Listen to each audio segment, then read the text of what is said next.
Welcome to the 1001 Night. Now, when it was the 810th night, she continued, It hath reached me, O auspicious king, that when Queen Nur al-Huda bade her pages seize Hassan and smite his neck, the old woman Shah-Ahai began to reason with her and say, Verily, he hath entered our land and eaten of our meat, wherefore he hath a claim upon us, the more especially since I promised him to bring him in company with thee, and thou knowest that parting is a grievous ill, and severance hath power to kill, especially separation from children. Now he hath seen all our women save only thyself, so do thou show him thy face. The queen smiled and said, How can he be my husband, and have had children by me, that I should show him my face?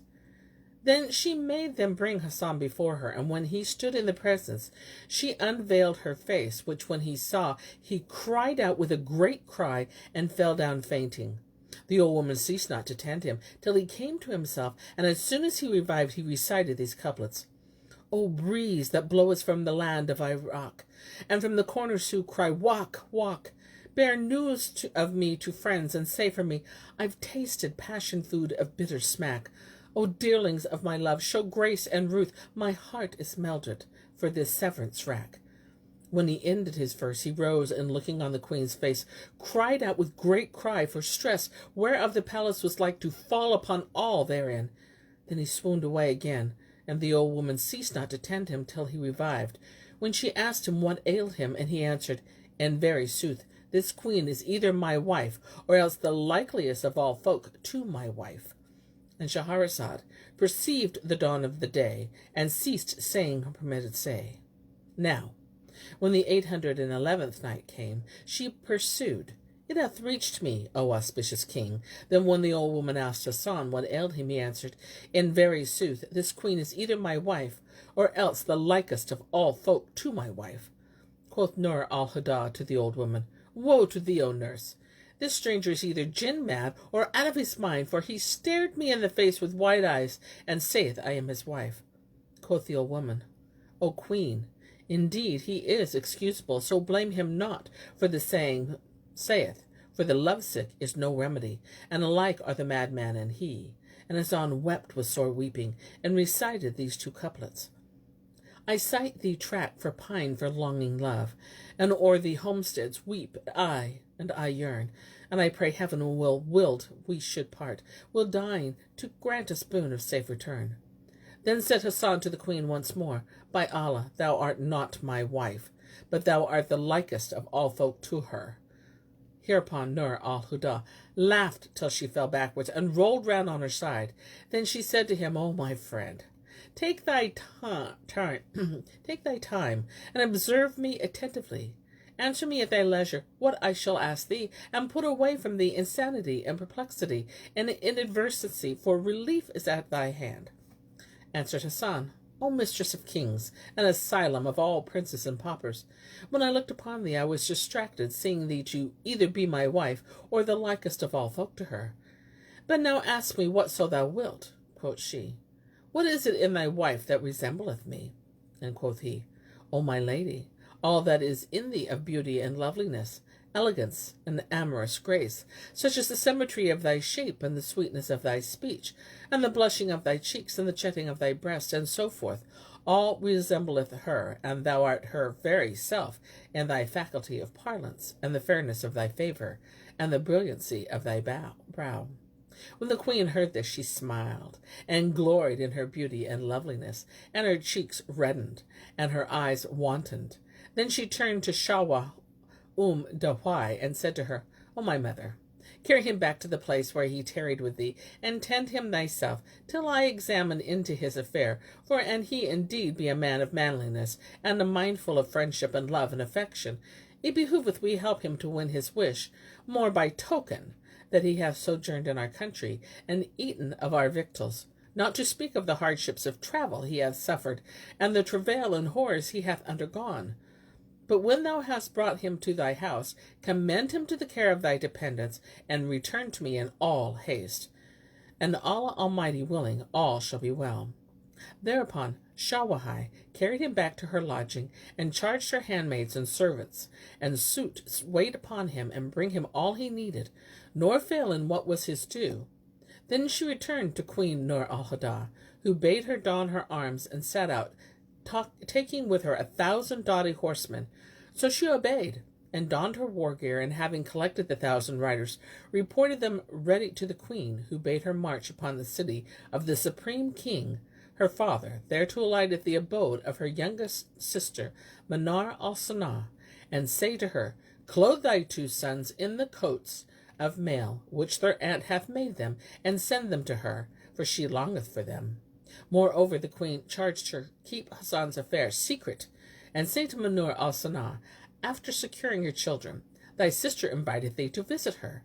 Then she continued, Bring the children to me in haste, and let her follow at her leisure. Do thou come by a road other than her road, and journey night and day, and beware of discovering this matter to any. And I swear by any manner oath that if my sister prove to be his wife, and it appear that her children are his, I will not hinder him from taking her and them, and departing with them to his own country. And Shahrazad perceived the dawn of the day, and ceased to say her permitted say. Now, when it was the 812th night, she resumed, It hath reached me, O auspicious king, that the queen said, I swear by Allah, and by all manner of oaths, that if she prove to be his wife, I will not hinder him from taking her, but will aid him thereto, and eke to departing with them to his motherland. And the old woman put faith in her words, knowing not what she proposed in her mind, for the wicked Jezebel had resolved that if she were not his wife, she would slay him. But if the children resembled him, she would believe him. The queen resumed, O my mother, and my thought, tell me true, my sister Marna al-Sana is his wife, but Allah alone is all-knowing. Seeing that these traits of surpassing beauty and excelling grace of which he spoke are found in none except my sisters, and especially in the youngest. The old woman kissed her hand, and returning to Hassan, told him what the queen had said, whereat he was like to fly for joy, and coming up to her, kissed her head. Quoth she, O my son, kiss not my head, but kiss me on the mouth, and be this kiss by way of sweet meat for thy salvation. Be of good cheer, and keep thine eyes cool and clear, and grudge not to kiss my mouth, for I, and only I, was the means of thy foregathering with her. So take comfort, and hearten thy heart, and broaden thy breast, and gladden thy glance, and console thy soul, for Allah willing, thy desire shall be accomplished at my hand. So saying, she bade him farewell, and departed, whilst he recited these 2 couplets. Witness unto love of thee I 4, and once each case 2 witnesses, no more. A heart, I fluttering limbs that ever quake, a wasted frame, and tongue that speech forswore. And also these 2. 2 things there be, and blood tears thereover, wept eyes till not one trace thou couldst discover. Eyes never could pay tithe to them as due the prime of youth and severance from lover.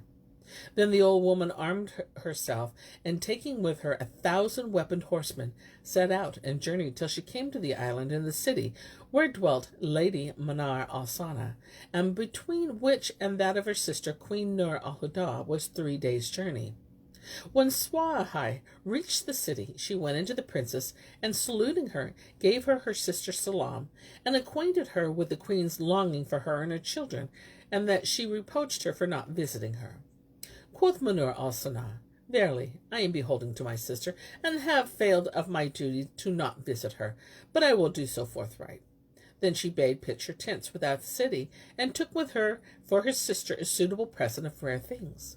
Presently the king her father looked out of a window of his palace, and seeing the tents pitched by the road, asked of them, and they answered him, The princess Manar al-Sana hath pitched her tents by the wayside, being minded to visit her sister Queen Nur al-Huda. When the king heard this, he equipped troops to escort her to her sister, and brought out to her with his treasures meat and drink and monies and jewels and rarities which beggar description. Now the king had 7 daughters, all sister German by one mother and father, except the youngest. The eldest was called Nur al-Huda, the second Najim al-Sabah, the third Shams al-Zuha, the fourth Sarjarat al-Dor, the fifth Kut al-Kulab, and the sixth Sarif al-Banai, and the youngest Manar al-Sanah, Hassan's wife, who was their sister by the father's side only. Anon, the old woman again presented herself and kissed ground before the princess, who said to her, Hast thou any needs, O my mother? Quoth Shawahai, Thy sister, Queen Nur al-Huda, biddeth thee clothe thy sons in the 2 habergons which she fashioned for them, and send them to her by me, and I will take them and forego thee with them, and be the harbinger of glad tidings, and the announcer of thy coming to her.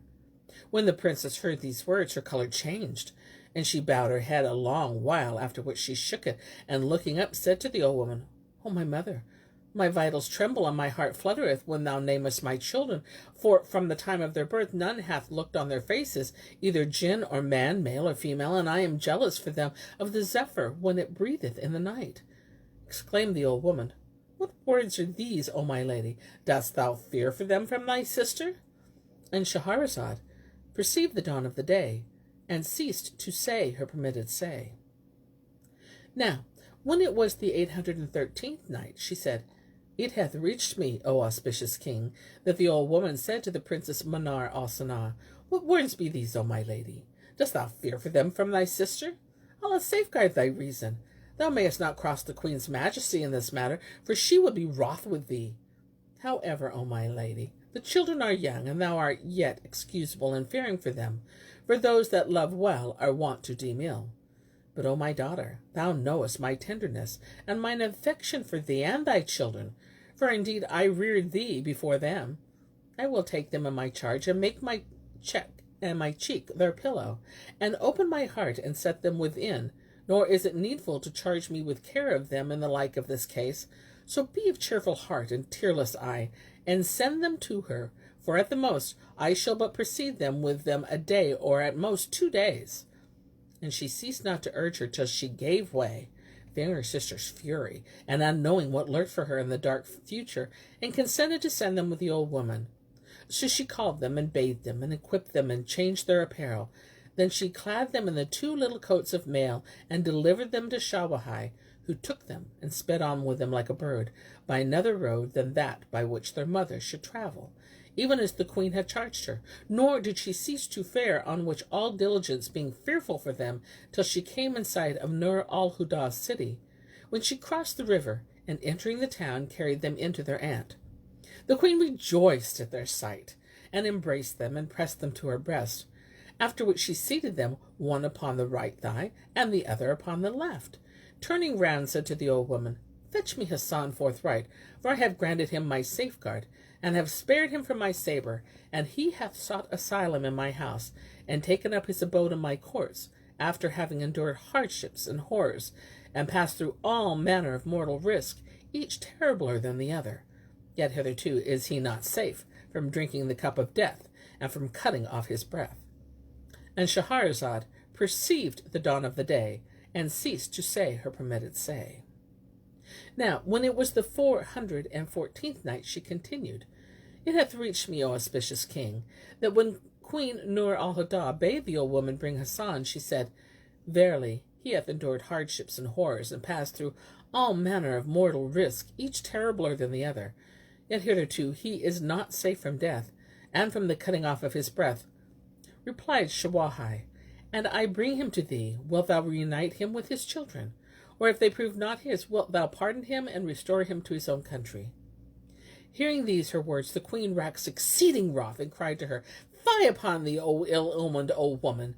How long wilt thou false in the matter of this strange man, who hath dared to intrude himself upon us, and hath lifted our veil, and pried into our conditions? Say me, thinkest thou that he shall come to our land, and look upon our faces, and betray our honor, and after return in safety to his own country, and expose our affairs to the people? Wherefore our report will be bruited about among all the kings of the quarters of the earth, and the merchants will journey bearing tidings of us in all directions, saying, A mortal entered the island of Wak, and traversed the land of the jinn, and the lands of the wild beasts, and the islands of the birds, and set forth in the country of the warlocks and the enchanters, and returned in safety? This shall never be. No, never. And I swear by him who made the heavens and builded them, yea, by him who dispread the earth and smothered it, and who created all creatures and counted them, that an they be not his children, I will assuredly slay him, and strike his neck with mine own hand. Then she cried out at the old woman, who fell down for fear, and set upon her the chamberlain and 20 Mamelukes, saying, Go with this crone, and fetch me in haste the youth who is in her house. So they dragged Shawakai along, yellow with fright, and with side muscles quivering, till they came to her house, where she went in to Hassan, who rose to her, and kissed her hands, and saluted her. She returned not his salam, but said to him, Come, speak to the queen. Did I not say to thee, Return presently to thine own country, and I will give thee that to which no mortal may avail? And did I forbid thee from all this? But thou wouldst not obey me, nor listen to my words. Nay, thou rejectest my counsel, and chosest to bring destruction on me and thyself. Up then, and take that which thou hast chosen, for death is near hand. Arise, speak with yonder vile harlot and tyrant that she is. So Hassan arose, broken-spirited, heavy-hearted, and full of fear, and crying, O preserver, preserve thou me. O my God, be gracious to me in that which thou hast decreed to me of thine affliction, and protect me, O thou the most merciful of the mercifuls. Then, despairing of his life, he followed the 20 Mamelukes, the chamberlain, and the crone to the queen's presence, where he found his 2 sons, Nasir and Mansur, sitting on her lap, while she played and made merry with them. As soon as his eyes fell on them, he knew them, and crying a great cry, fell down a fainting for excess of joy at the sight of his children.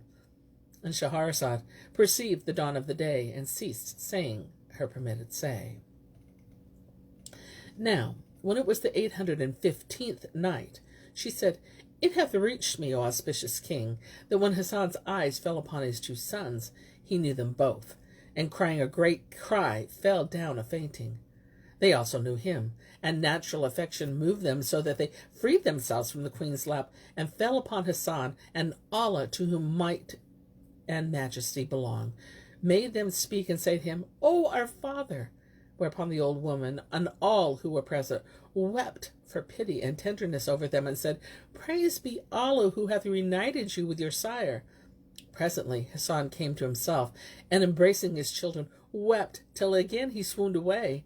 And when he revived, he recited these verses. By rights of you this heart of mine could ne'er buy. Severance from you, albeit union doth imply. Your phantom saith to me, Ah, tomorrow we shall meet. Shall I despite the foe the tomorrow day espy? By rights of you, I swear, my lords, that since the day of severance ne'er the sweets of lip enjoyed I. And Allah bade me perish for the love of you. Mid greatest martyrs for your love I life will die. Oft a gazelle doth make my heart her browsing stead, the while her form a flesh like sleep eludes mine eyes. If in the list of law my bloodshed that she deny, prove it 2 witnesses those cheeks of ruddy eye. When Nur al-Huda was assured that the little ones were indeed Hassan's children, and that her sister, the Princess Manar al-Sana, was his wife of whom he was come in quest, she was wroth against her with wrath beyond measure. And Shahrazad perceived the dawn of the day, and ceased to say her permitted say.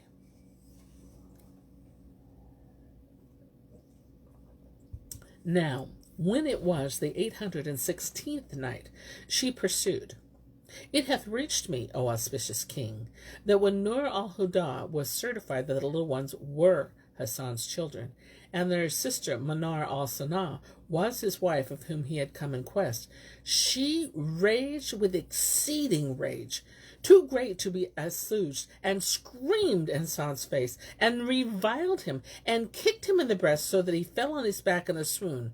Then she cried out at him, Arise, fly for thy life, but that I swore that no evil should betide thee from me. Should thy tale prove true, I would slay thee with mine own hand forthright. And she cried out at the old woman, who fell on her face for fear, and said to her, By Allah, but that I am loath to break the oath that I swore, I would put both of thee and him to death after the foulest fashion. Presently adding, Arise, Go out from before me in safety and return to thine own country. For I swear by my fortune, if I ever, mine eye, espy thee, or if any bring thee in to me after this, I will smite off thy head, and that of whosoever bringeth thee. Then she cried out to her officers, saying, Put him out from before me. So they thrust him out, and when he came to himself, he recited these couplets. You're far, yet to my heart you're nearest near. Absent yet present in my sprite you appear. By Allah, ne'er to other I'm inclined, but tyranny of time and patience bear. Nights pass while still I love you, and they end and burns my breast with flames of fell safar. I was a youth, who parting for an hour bore not, then what of months that make a year? Jealous of my breathes breath fanning thee, yet jealous mad of fair, soft-sided fair.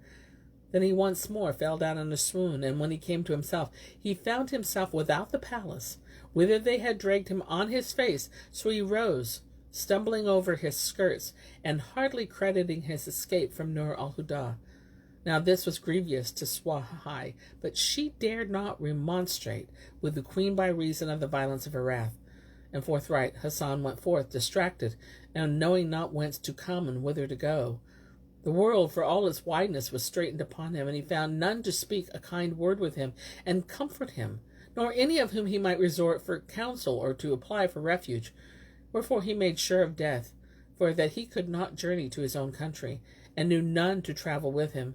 Neither wist he the way thither, nor might he pass through the Wadi of the Jan, and the land of the beasts, and the islands of the birds. So giving himself up for lost, he bewept himself till he fainted. And when he revived, he bethought him of his children and his wife, and of that might befall her with her sister, repenting him of having come to these countries, and of having hearkened to none, and recited these couplets. Suffer mine eye babes weep, lost of love, and tears express. Rare is my solace, and increases my distress. The cup of severance chances to the dregs I've drained. Who is the man to bear love loss with manliness? Yea, spread the carpet of disgrace betwixt us twain. And when shalt be uprolled, O carpet of disgrace? I watched the while you slept, and if you deemed that I forgot your love, I forget forgetfulness. Woe's me! Indeed, my heart is pining for the love of you, the only leeches who can cure my case. See ye not what befell me from you fell disdain? Debased am I before the low, and high no less. I hid my love of you, but longing laid it bare, and burns my heart with fire of passion sore stress. And deign have pity on my piteous case, for I have kept our troth in secrecy and patent place. Would heaven I watched still time and design us twain rejoin. You are my heart's desire, my sprite's sole happiness. My vitals bear the severance wound.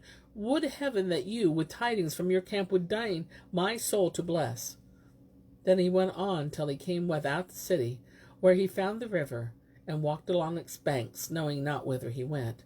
Such was Hassan's case. But as regards his wife, Manar al-Sana, as she was about to carry out her purpose and to set out on the second day after the departure of the old woman with her children, behold, there came in to her one of the chamberlains of the king, her sire, and kissed ground between his hands.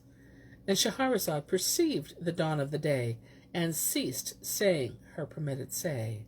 And so do I cease my telling of this tale, till it be morrow.